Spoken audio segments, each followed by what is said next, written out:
鼻炎、鼻窦炎倒流下来的鼻涕，常常是引发孩子咳嗽的元凶。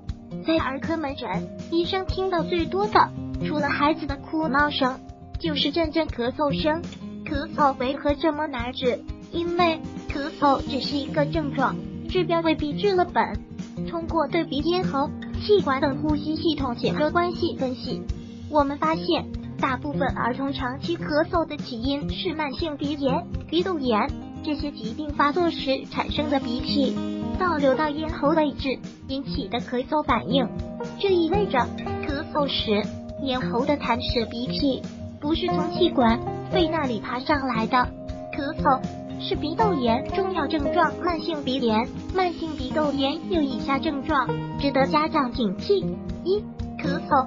咳嗽是儿童鼻窦炎的重要临床症状，主要是喉咙有痰的咳嗽，因为炎症发作，分泌物倒流刺激咽喉处引起，或因引发气道高反应，出现咳嗽表现。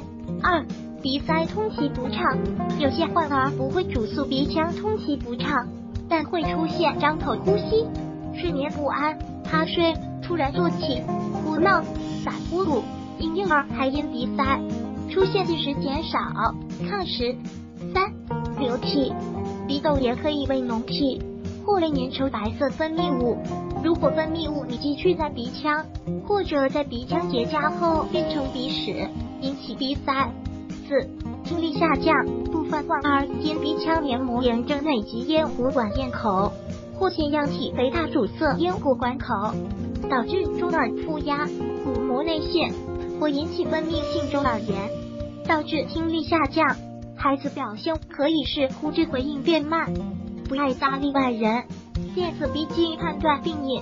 值得注意的是，鼻窦炎不是一个孤立的疾病，往往伴随其他疾病出现于儿童中，常伴有腺样体肥大、扁桃体肥大、变异性疾病、慢性中耳炎等，又与其他疾病互相影响，形成恶性循环。最后，部分患儿发展成鼻窦炎、鼻窦积液及最后咳嗽的孩子，建议先照电子鼻镜。除了确诊是否有鼻窦炎、鼻炎外，还可以判定是否有腺样体肥大。